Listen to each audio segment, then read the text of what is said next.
6 p.m. here in Cairo. Welcome to Channel 2's News Bulletin. Here's a look at the main headlines.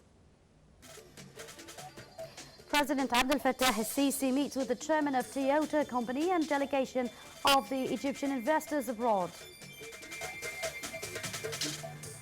Prime Minister Mustafa Madbouli participates in the meeting of the IMF Board of Governors and the World Bank Group in Washington. And Foreign Minister Sameh Shukri meets with the Prime Minister and the Foreign Minister of Croatia.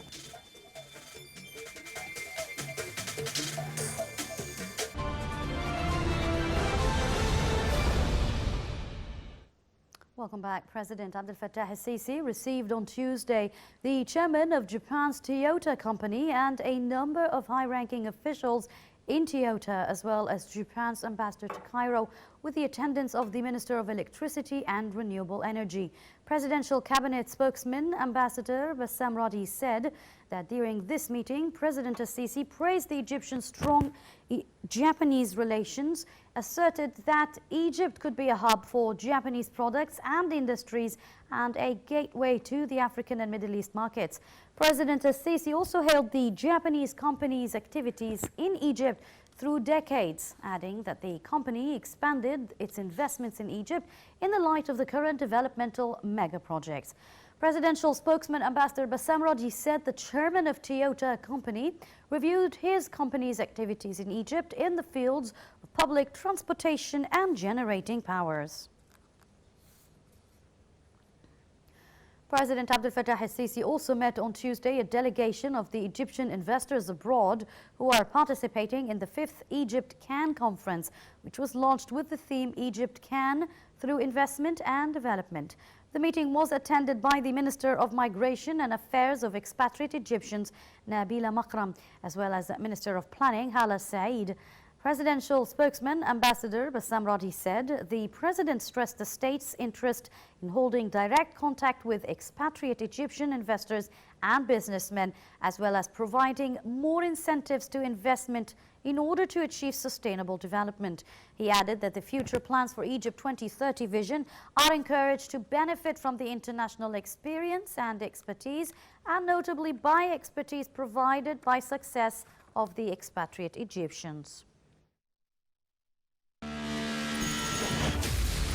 Egypt opens up to the world. President Abdel Fattah al-Sisi meets with world leaders. أعبر لكم عن خالص الشكر والتقدير على حفاوة الاستقبال وكرم الضيافة. Reaffirming Egypt's vision, delivering our voice abroad. لتطوير التعاون الثنائي الاقتصادي والعسكري إلى مستويات غير مسبوقة. Discussing regional and international developments. Solid and strong relations on the path of partnership and development.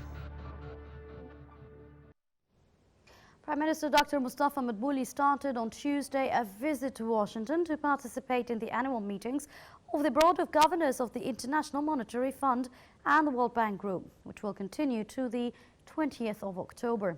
Prime Minister Madbouli will deliver Egypt's speech in the meetings, which reviews the prospects of economic current situation and the financial stability around the world.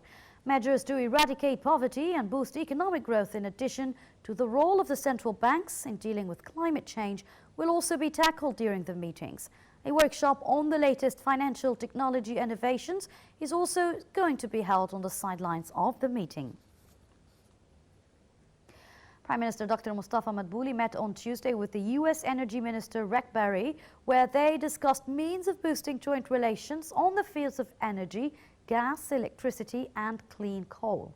Earlier in the day, the Prime Minister arrived to Washington to participate in the annual meetings of the Board of Governors at the International Monetary Fund and the World Bank Group, which will continue to the 20th of October.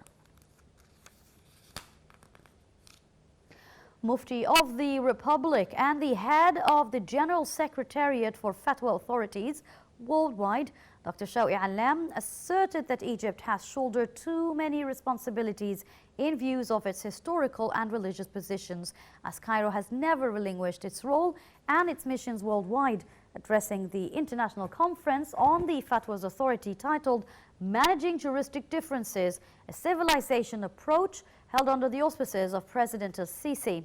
Allam said that the issue of this year's conference emanated from the real determination that it is not limited to merely addressing intellectual and ethical issues related to juristic differences, that extends to the realization of managing these differences.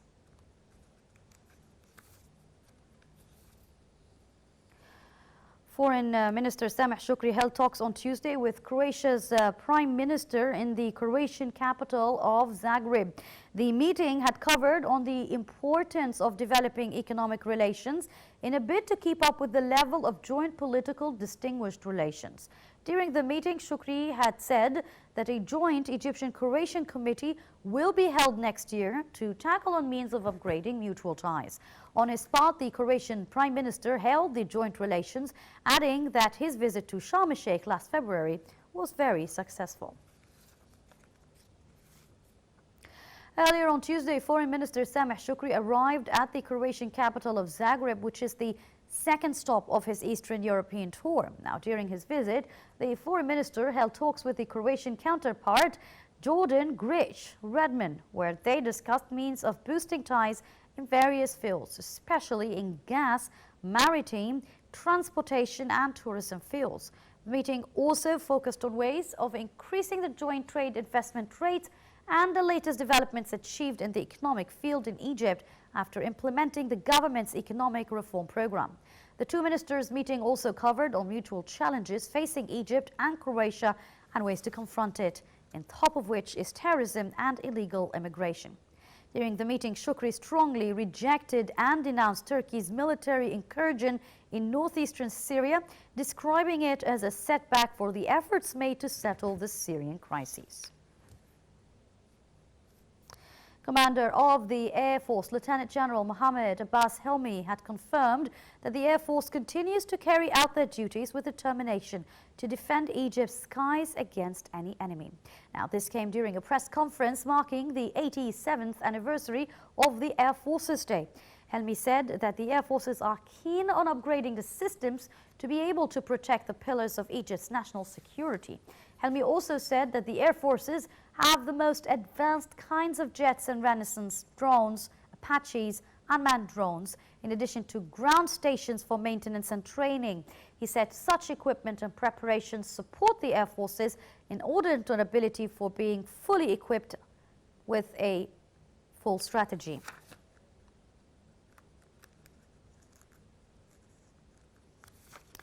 In other news, Russia backed Syrian forces on Monday, which took rapid advantage of the abrupt U.S. retreat in Syria to deploy deep inside the territory held by the U.S.-backed Kurdish forces south of the Turkish frontier. Now, Syria's state media reported that the army entered Manbij, a town that has been controlled by a militia allied to the Kurdish.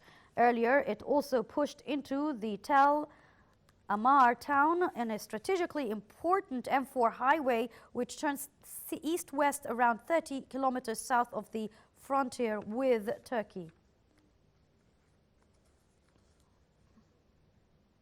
The United Nations Security Council will meet on Wednesday to discuss the latest developments in Syria, where a closed-door discussion had been requested by the body of 5 European members, including Britain, France, Germany, Belgium and Poland.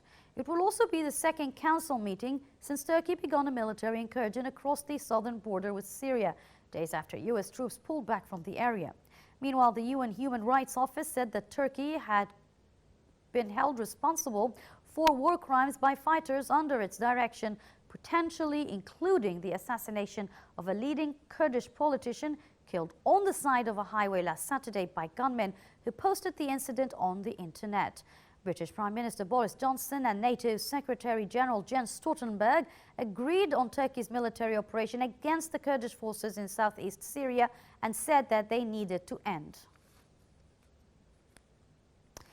US President Donald Trump said that he would authorize sanctions against the Turkish officials, stop negotiating with Turkey on a $100 billion trade deal, and boost tariffs on the country's steel to 50% over Ankara's incursion into northeast Syria.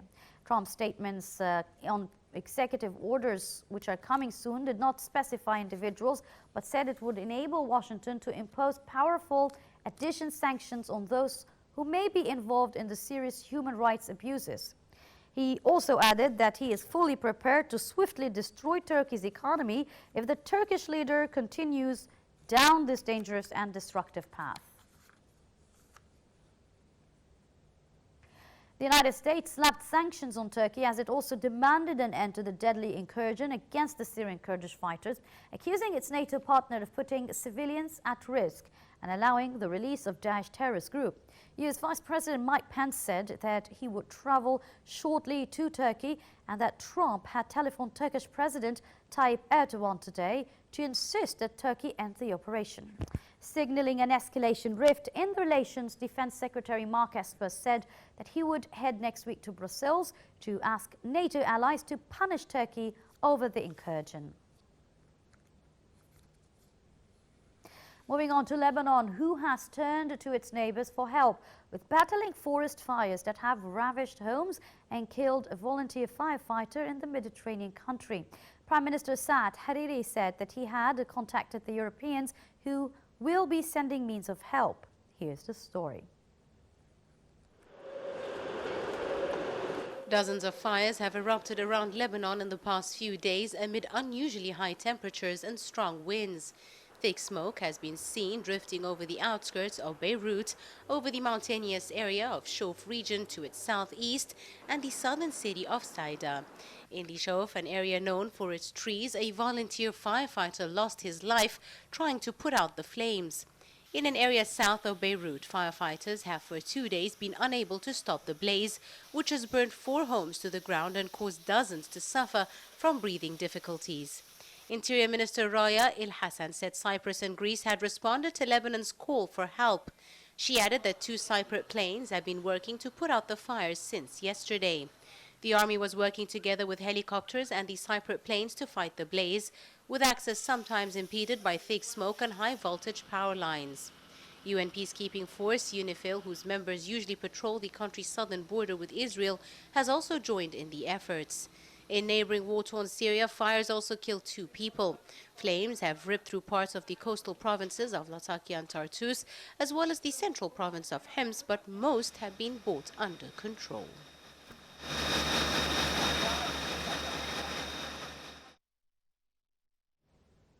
The 10th Conference of the Mediterranean Oil Countries was launched in Alexandria today with the attendance of the chief executives of global oil companies.